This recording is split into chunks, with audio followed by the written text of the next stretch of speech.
ದೆಹಲಿಯಿಂದ ಕೆಐಎಬಿಗೆ ಹಿಂತಿರುಗಿದ ಕಾಂಗ್ರೆಸ್ ಶಾಸಕರು. ಬೆಂಗಳೂರು ಗ್ರಾಮಾಂತರ ಜಿಲ್ಲೆ ದೇವನಹಳ್ಳಿ ಬಳಿ ಇರುವಂತಹ ಕೆಐಎಬಿ ಶಾಸಕರಾದ ಶರತ್ ಬಚ್ಚೇಗೌಡ, ಶ್ರೀನಿವಾಸ್, ಶಿವಣ್ಣ, ಎಂಎಲ್ಸಿ ರವಿ ಕೆಂಪೇಗೌಡ ಏರ್ಪೋರ್ಟ್ಗೆ ಬಂದಿಳಿದಿದ್ದಾರೆ ಕಾಂಗ್ರೆಸ್ ಶಾಸಕರು. ಎರಡು ತಂಡಗಳಾಗಿ ಡೆಲ್ಲಿಗೆ ಹೋಗಿದ್ರು. ಈಗ ಕೆಂಪೇಗೌಡ ಏರ್ಪೋರ್ಟ್ಗೆ ಬಂದಿಳಿದಿದ್ದಾರೆ ಕಾಂಗ್ರೆಸ್ ಶಾಸಕರು. ದೆಹಲಿಯಿಂದ ಕೆಐಎಬಿಗೆ ಹಿಂತಿರುಗಿದ್ದಾರೆ ಕಾಂಗ್ರೆಸ್ ಶಾಸಕರು. ಶರತ್ ಬಚ್ಚೇಗೌಡ, ಶ್ರೀನಿವಾಸ, ಶಿವಣ್ಣ, ಎಂಎಲ್ಸಿ ರವಿ ಇವರೆಲ್ಲರೂ ಕೂಡ ಡೆಲ್ಲಿಗೆ ಹೋಗಿದ್ರು. ಎರಡು ಟೀಮ್ಗಳಾಗಿ ಹೋಗಿದ್ರು. ಈಗ ಬೆಂಗಳೂರಿಗೆ ಬಂದಿಳಿದಿದ್ದಾರೆ. ಕೆಂಪೇಗೌಡ ಏರ್ಪೋರ್ಟ್ಗೆ ಬಂದಿಳಿದಿದ್ದಾರೆ ಕಾಂಗ್ರೆಸ್ ಶಾಸಕರು. ಎರಡು ತಂಡಗಳಾಗಿ ಡೆಲ್ಲಿಗೆ ಹೋಗಿದ್ರು. ಈಗ ಕೆಐಎಬಿಗೆ ಹಿಂತಿರುಗಿದ್ದಾರೆ ಕಾಂಗ್ರೆಸ್ ಶಾಸಕರು. ಡಿಕೆಶಿ ಪರವಾಗಿ ಡೆಲ್ಲಿಗೆ ಹೋಗಿದ್ರು. ಎರಡು ತಂಡಗಳಾಗಿ ಹೋಗಿದ್ರು. ಶಾಸಕರಾದಂತಹ ಶರತ್ ಬಚ್ಚೇಗೌಡ, ಶ್ರೀನಿವಾಸ್, ಶಿವಣ್ಣ, ಎಂಎಲ್ಸಿ ರವಿ ಹಾಗೇನೆ ಅವ್ರ ಜೊತೆಗೆ ಸಾಕಷ್ಟು ನಾಯಕರು, ಚಲವರಾಯಸ್ವಾಮಿ ಕೂಡ ಎಲ್ಲರೂ ಕೂಡ ಹೋಗಿದ್ರು. ಎರಡು ತಂಡಗಳಾಗಿ ಹೋಗಿದ್ರು. ಈಗ ಕೆಲವೊಂದು ಶಾಸಕರು, ಕಾಂಗ್ರೆಸ್ ಶಾಸಕರು ಈಗ ಕೆಂಪೇಗೌಡ ಏರ್ಪೋರ್ಟ್ಗೆ ಬಂದಿಳಿದಿದ್ದಾರೆ. ಇವರು ಡಿಕೆಶಿ ಪರವಾಗಿ ಮಾತನಾಡೋದಕ್ಕೆ ಡೆಲ್ಲಿಗೆ ಹೋಗಿದ್ರು. ಈಗ ಕೆಲವರು ಬೆಂಗಳೂರಿಗೆ ಹಿಂತಿರುಗಿದ್ದಾರೆ. ಡಿಸಿಎಂ ಡಿಕೆಶಿ ಬೆಂಬಲಿಗರಿಂದ ದೆಹಲಿ ಪರೇಡ್ ಹಿನ್ನೆಲೆಯಲ್ಲಿ ಕೈ ಶಾಸಕರ ಜೊತೆ ಬೆಂಗಳೂರಿಗೆ ಬಿಜೆಪಿ ಶಾಸಕ ವಾಪಸ್ಸಾಗಿದ್ದಾರೆ. ಬೆಂಗಳೂರಿಗೆ ಆಗಮಿಸಿದ ಶಾಸಕ ಎಸ್ಟಿ ಸೋಮಶೇಖರ್, ಎಸ್ಸಿ ಶ್ರೀನಿವಾಸ್ ಜೊತೆ ಆಗಮಿಸಿದ ಎಸ್ಟಿ ಸೋಮಶೇಖರ್ ಡೆಲ್ಲಿಯಿಂದ ಬಂದ್ರು, ಮಂಗಳೂರಿನಿಂದ ಬಂದೆ ಅಂತ ಹೇಳಿ ಎಸ್ಟಿಎಸ್ ಹೇಳಿದ್ದಾರೆ. ಊರಲ್ಲಿ ಇರಲಿಲ್ಲ, ನನಗೇನು ಗೊತ್ತಿಲ್ಲ ಅಂತ ಹೇಳಿ ಎಸ್ಟಿಎಸ್ ಹೇಳಿದ್ದಾರೆ.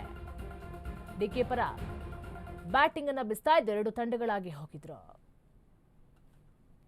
ಈಗ ಕೆಂಪೇಗೌಡ ಏರ್ಪೋರ್ಟ್ಗೆ ಬಂದಿಳಿದಿದ್ದಾರೆ. ಮಂಗಳೂರಿಗೆ ಹೋಗಿ ಮಂಗಳೂರಿಂದ ಬರ್ತಾ ಇದ್ದೀವಿ. ನಾವೊಂದು ಪೆಟಿಷನ್ ಕಮಿಟಿ ಮೀಟಿಂಗ್ ಇತ್ತು.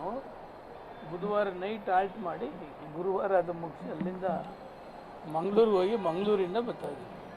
ನಾನು ಎಲ್ಲಪ್ಪ, ನಮ್ಮದೆಲ್ಲ ಪಾರ್ಟಿಯಿಂದ ಎಕ್ಸ್ಪೆಲ್ ಮಾಡಿದಾರಲ್ಲ, ಕಾಂಗ್ರೆಸ್ದವರೇನೋ ಫೈಟ್ ಮಾಡ್ತಾವ್ರೆ, ಮಾಡ್ಕೊಂಡು ನೀಡಿರಿ ನಮಗೆ. ಇಲ್ಲಪ್ಪ, ನಾವು ಚಿಕ್ಕಮಂಗ್ಳೂರಿಗೆ ಪೆಟಿಷನ್ ಕಮಿಟಿಗೆ ಹೋಗಿ ಅಲ್ಲಿಂದ ಮಂಗಳೂರಿಗೆ ಹೋಗಿ ಮಂಗಳೂರಿಂದ ಬರ್ತಾ ಇದ್ದೀವಿ. ನಾವೊಂದು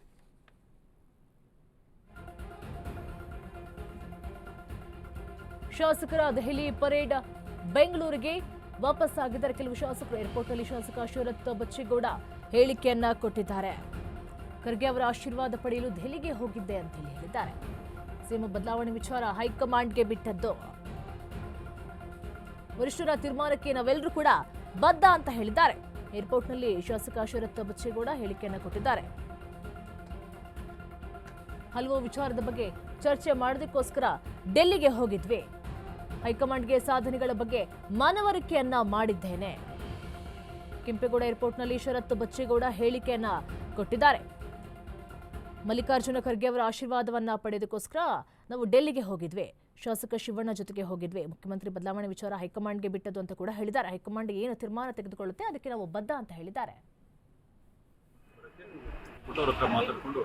ಆಶೀರ್ವಾದ ಪಡೆದು ಹೊರಗೆ ಹೋಗಿದ್ದು ಎಲ್ಲ ಥರದಲ್ಲೂ ಆಶೀರ್ವಾದ ಇರಬೇಕಲ್ಲ. ಇತ್ತೀಚಿನಲ್ಲಿ ಕ್ಷೇತ್ರದಲ್ಲಿ ಆದಂಥ ನಾವು ಮಾಡ್ತಕ್ಕಂಥ ಸಾಧನೆಗಳಾಗಿರ್ಬೋದು, ಕ್ಯೂನಿಕ್ಸ್ನ ಚೇರ್ಮನ್ ಆಗಿ ಮಾಡಿರ್ತಕ್ಕಂಥ ಮೊನ್ನೆಯ ಕೆಲಸಗಳಾಗಿರ್ಬೋದು, ಕಿಯೋ ಡಿವೈಸ್ನ ಅನಾವರಣ ಆಗಿರ್ಬೋದು, ಇವೆಲ್ಲವನ್ನೂ ಹೈಕಮಾಂಡಿನ ಗಮನಕ್ಕೆ ಮುಚ್ಚಿ ಬರೋಕ್ಕೆ ಡೆಲ್ಲಿಗೆ ಹೋಗಿ ಬಂದಿದ್ವಿ.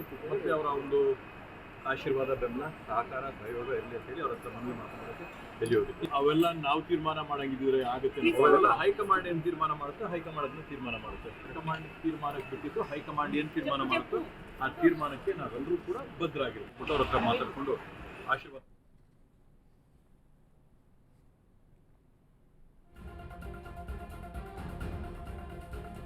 ಸಚಿವ ಸ್ಥಾನ ಕೇಳಲು ನಾನು ನವದೆಹಲಿಗೆ ಹೋಗಿದ್ದೆ. ಏರ್ಪೋರ್ಟ್ನಲ್ಲಿ ಆನೇಕಲ್ ಶಾಸಕ ಶಿವಣ್ಣ ಹೇಳಿಕೆಯನ್ನ ಕೊಟ್ಟಿದ್ದೆ. 5 ಬಾರಿ ಟಿಕೆಟ್ ಪಡೆದು 3 ಬಾರಿ ಶಾಸಕನಾಗಿದ್ದೇನೆ. ಸಂಪುಟ ಪುನರ್ರಚನೆಯಾದ್ರೆ ನನಗೂ ಅವಕಾಶವನ್ನ ಕೊಡಿ ಅಂತ ಕೇಳಲು ನಾನು ಡೆಲ್ಲಿಗೆ ಹೋಗಿದ್ದೆ. ಅವಕಾಶವನ್ನ ಕೇಳೋದಕ್ಕೋಸ್ಕರ ನಾನು ಡೆಲ್ಲಿಗೆ ಹೋಗಿದ್ದೆ. 5 ಬಾರಿ ಟಿಕೆಟ್ ಅನ್ನು ಪಡೆದು 3 ಬಾರಿ ಶಾಸಕನಾಗಿದ್ದೇನೆ ಅಂತ ಕೂಡ ಹೇಳಿದ್ದಾರೆ. ನನಗೂ ಅವಕಾಶ ಕೊಡಿ ಅಂತ ಕೇಳೋದಕ್ಕೆ ಹೋಗಿದ್ದೆ. ಹೈಕಮಾಂಡ್ ಆಯ್ತಪ್ಪ ನೋಡೋಣ ಅಂತ ಹೇಳಿದೆ ಅಂತ ಕೂಡ ಹೇಳಿದ್ದಾರೆ.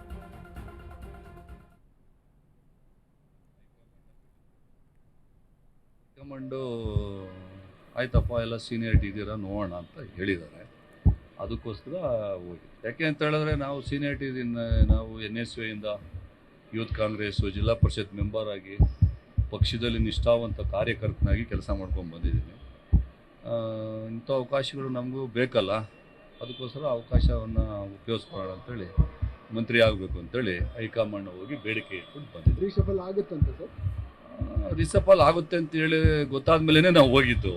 ನಾನು 5 ಸಾರಿ ಟಿಕೆಟ್ ತೊಗೊಂಡಿದ್ದೀನಿ, 2 ಸಾರಿ ಸೋತಿದ್ದೀನಿ, 3 ಬಾರಿ ಗೆದ್ದಿದ್ದೀನಿ. ಇವಾಗೇನು ರಿಸಫಲ್ಲು ಅಂತೇಳಿ ಏನು ನಡೀತಾ ಇತ್ತು, ಅದಕ್ಕೋಸ್ಕರ ನನಗೂ ಕೂಡ ಮಂತ್ರಿ ಬೇಕು ಅಂತೇಳಿ ಹೈಕಮಾಂಡನ್ನ ಭೇಟಿ ಮಾಡೋಕ್ಕೆ ಹೋಗಿದೆ. ಹೈಕಮಾಂಡು ಆಯ್ತಪ್ಪ ಎಲ್ಲ ಸೀನಿಯರಿಟಿ ಇದ್ದೀರಾ ನೋಡೋಣ ಅಂತ ಹೇಳಿದ್ದಾರೆ.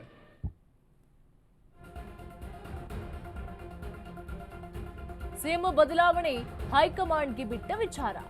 ನಮ್ಮ ಪಕ್ಷದಲ್ಲಿ ಬಣವಿಲ್ಲ, ನಾವೆಲ್ಲ ಕಾಂಗ್ರೆಸ್ ಬಣ. ಡಿಕೆಶಿ ಸಿಎಂ ಆಗಬಾರ್ದು ಅಂತ ಯಾರು ಹೇಳಿದ್ದು? ಪಕ್ಷಕ್ಕೆ ಸಾಕಷ್ಟು ದುಡಿದಿದ್ದಾರೆ, ಸಂಘಟನೆ ಮಾಡಿದ್ದಾರೆ ಕೂಡ. ಡಿಕೆ ಶಿವಕುಮಾರ್ ಅವರು ಮುಖ್ಯಮಂತ್ರಿ ಆಗಬೇಕು, ಡಿಕೆಶಿ ಸಿಎಂ ಆಗುವ ಬಗ್ಗೆ ವರಿಷ್ಠರು ತೀರ್ಮಾನವನ್ನ ಮಾಡ್ತಾರೆ. ಏರ್ಪೋರ್ಟ್ನಲ್ಲಿ ಆನೇಕಲ್ ಶಾಸಕ ಶಿವಣ್ಣ ಹೇಳಿಕೆಯನ್ನ ಕೊಟ್ಟಿದ್ದಾರೆ. ಈಗ ರಾಜ್ಯ ರಾಜಕೀಯದಲ್ಲಿ ನವೆಂಬರ್ ಕ್ರಾಂತಿ ಕೂಗು ಕೇಳಿ ಬರ್ತಾ ಇದೆ. 2 ಟೀಮ್ ಕೂಡ ಡೆಲ್ಲಿಗೆ ಹೋಗಿ ಬಂತು. ಈಗ ಡೆಲ್ಲಿಯಿಂದ ವಾಪಸ್ ಬಂದಂತಹ ಕೆಲವೊಂದು ಕಾಂಗ್ರೆಸ್ ನಾಯಕರು ಈ ರೀತಿಯಾದಂತಹ ಹೇಳಿಕೆಯನ್ನ ಕೊಡ್ತಾ ಇದ್ದಾರೆ. ಸಿಎಂ ಬದಲಾವಣೆ ಹೈಕಮಾಂಡ್ಗೆ ಬಿಟ್ಟಂತಹ ವಿಚಾರ. ಈಗ ರಾಜ್ಯ ರಾಜಕೀಯದಲ್ಲಿ ದಿನವೂ ಕೂಡ ನವೆಂಬರ್ ಕ್ರಾಂತಿ ಅನ್ನುವಂಥ ಕೂಗು ಕೇಳಿ ಬರ್ತಾನೆ ಇದೆ. ಡಿಕೆಶಿ ಪರವಾಗಿ ಮಾತನಾಡೋದಕ್ಕೋಸ್ಕರ ಮಲ್ಲಿಕಾರ್ಜುನ ಖರ್ಗೆಯನ್ನ ಮಾತನಾಡೋದಕ್ಕೋಸ್ಕರ ಕೆಲವು ನಾಯಕರು ಹೇಳಿದ್ರು. ಮಲ್ಲಿಕಾರ್ಜುನ ಖರ್ಗೆ ಆಶೀರ್ವಾದವನ್ನು ಪಡೆಯೋದಕ್ಕೋಸ್ಕರ ನಾವು ಡೆಲ್ಲಿಗೆ ಹೋಗಿದ್ವಿ ಅಂತ ಕೂಡ ಹೇಳ್ತಾ ಇದ್ದಾರೆ. ಒಟ್ಟಾರೆಯಾಗಿ ಡಿಕೆಶಿ ಪರವಾಗಿ ಹೋಗಿರೋದಂತೂ ನಿಜ. ಈಗ ಅಲ್ಲಿಂದ ವಾಪಸ್ ಬಂದಂತಹ ಕೆಲವು ನಾಯಕರು ಈ ರೀತಿಯಾದಂತಹ ಹೇಳಿಕೆಯನ್ನ ಕೊಡ್ತಾ ಇದ್ದಾರೆ. ಸಿಎಂ ಬದಲಾವಣೆ ಹೈಕಮಾಂಡ್ಗೆ ಬಿಟ್ಟಂತಹ ವಿಚಾರ ಅಂತ ಕೂಡ ಹೇಳ್ತಾ ಇದ್ದಾರೆ. ಆನೇಕಲ್ ಶಿವಣ್ಣ ಬಾಲಕೃಷ್ಣಗೆ ಮಂತ್ರಿ ಸ್ಥಾನವನ್ನ ಕೊಡಬೇಕು. ಅವರ ಮಂತ್ರಿ ಸ್ಥಾನಕ್ಕಾಗಿ ನಾನು ಡೆಲ್ಲಿಗೆ ಹೋಗಿದ್ದೆ. ಕೆಂಪೇಗೌಡ ಏರ್ಪೋರ್ಟ್ನಲ್ಲಿ MLC ಎಸ್ ರವಿ ಹೇಳಿಕೆಯನ್ನ ಕೊಟ್ಟಿದ್ದಾರೆ. ಮುಖ್ಯಮಂತ್ರಿ ಸಿದ್ದರಾಮಯ್ಯ ಅವರು ನಮ್ಮ ನಾಯಕರು, 5 ವರ್ಷ ತಾವೇ ಬಜೆಟ್ ಮಂಡಿಸ್ತೇವೆ ಅಂದ್ರೆ ಮಂಡಿಸಲೇಬೇಕಾದ್ರೆ ಸಿದ್ದರಾಮಯ್ಯನವರಿಗೆ ಕೊಟ್ಟ ಮಾತಿಗೆ ತಪ್ಪಿದ ರೂಢಿ ಇಲ್ಲ, ಯಾವ ಕ್ರಾಂತಿನೂ ಇಲ್ಲ, ಅಭಿವೃದ್ಧಿ ಆಗ್ತಾ ಇರೋದೇ ಕ್ರಾಂತಿ. ಹೈಕಮಾಂಡ್ ಮನಸ್ಸು ಮಾಡಿದಾಗ ಡಿಕೆಶಿ ಸಿಎಂ ಆಗ್ತಾರೆ. 136 ಶಾಸಕರೆಲ್ಲರೂ ಒಂದೇ ಗುಂಪು, ಅದು ಕಾಂಗ್ರೆಸ್ ಗುಂಪು. ಸಂದರ್ಭ ಬಂದಾಗ ಡಿಕೆ ಶಿವಕುಮಾರ್ ಅವರು ಸಿಎಂ ಆಗ್ತಾರೆ ಅಂತ ಹೇಳಿದ್ದಾರೆ. ಹೈಕಮಾಂಡ್ ಮನಸ್ಸು ಮಾಡಿದಾಗ ಡಿಕೆಶಿ ಸಿಎಂ ಆಗ್ತಾರೆ. 136 ಶಾಸಕರೆಲ್ಲರೂ ಕೂಡ ಒಂದೇ ಗುಂಪು, ಅದು ಕಾಂಗ್ರೆಸ್ ಗುಂಪು ಅಂತ ಕೂಡ ಹೇಳಿದ್ದಾರೆ. ಸಂದರ್ಭ ಬಂದಾಗ ಡಿಕೆ ಶಿವಕುಮಾರ್ ಅವರು ಸಿಎಂ ಆಗೇ ಆಗ್ತಾರೆ ಅಂತ ಹೇಳಿ ಕೆಂಪೇಗೌಡ ಏರ್ಪೋರ್ಟ್ನಲ್ಲಿ MLC ಎಸ್ ರವಿ ಹೇಳಿಕೆಯನ್ನ ಕೊಟ್ಟಿದ್ದಾರೆ. ಈಗ ಡೆಲ್ಲಿಗೆ ಹೋದಂತಹ ಎಲ್ಲ ನಾಯಕರು ಕೂಡ ಕೆಂಪೇಗೌಡ ಏರ್ಪೋರ್ಟ್ನಲ್ಲಿ ಬಂದು ಇಳಿದು ಈ ರೀತಿಯಾದಂತಹ ಹೇಳಿಕೆಯನ್ನು ಕೊಡ್ತಾ ಇದ್ದಾರೆ. ಮುಖಂಡರು ನಾನು ಹೋಗಿ ಇದು ನಮ್ಮ ಆನೇಕಲ್ ನಮ್ಮ ಪಾರ್ಲಿಮೆಂಟ್ ವ್ಯಾಪ್ತಿ ಒಳಗಡೆ ಶಿವಣ್ಣ ಬರ್ತಾ ಇದ್ರು. ಅವ್ರಿಗೊಂದು ಮಂತ್ರಿಗಿರಿ ಕೇಳೋಣ, ಮುಂದಕ್ಕೆ ಏನಾದ್ರು ಅವಕಾಶ ಬಂದಾಗ ಒಂದು ಮಂತ್ರಿ ಮಾಡಿ ಅಂತ ಹೈಕಮಾಂಡಲ್ಲಿ ನಿವೇದನೆ ಮಾಡೋದಕ್ಕೆ ಹೋಗಿದೆ ಅಷ್ಟೇ. ಮತ್ತೆ ಶರತ್ ಅವ್ರದ್ದು ಸರ್? ಶರತ್ ಅವರು ಅವ್ರದ್ದು ಪರ್ಸನಲ್ ಅವ್ರದ್ದು ಅಜೆಂಡಾ ಇರ್ತದಲ್ಲ, ಅವ್ರು ಬಂದು ಮಾಡಲಿ. ನನ್ನ ಲೋಕಲ್ ಬಾಡೀಸ್ ಕಾನ್ಸ್ಟಿಟ್ಯೂನ್ಸಿ ಒಳಗಡೆ ಬರ್ತದೆ. ನಾವು ನಮ್ಮ ಜಿಲ್ಲಾ ವ್ಯಾಪ್ತಿ ಒಳಗಡೆ ನಮ್ಮ ಬಾಲಕೃಷ್ಣ ಹಿರಿಯ ಮುಖಂಡರಿದ್ದಾರೆ. ಅವರು 5 ಬಾರಿ ಶಾಸಕರಾಗಿದ್ದಾರೆ. ಬಾಲಕೃಷ್ಣ ಅವರು ಮಂತ್ರಿ ಆಗೋದಕ್ಕೆ ಎಲ್ಲ ರೀತಿಯಲ್ಲೂ ಅರ್ಹತೆ ಇದೆ. ಅವ್ರನ್ನ ಮಂತ್ರಿ ಆಗಿ ಅಂತಕ್ಕಂಥದ್ದು ನಮ್ಮ ಆಸೆ.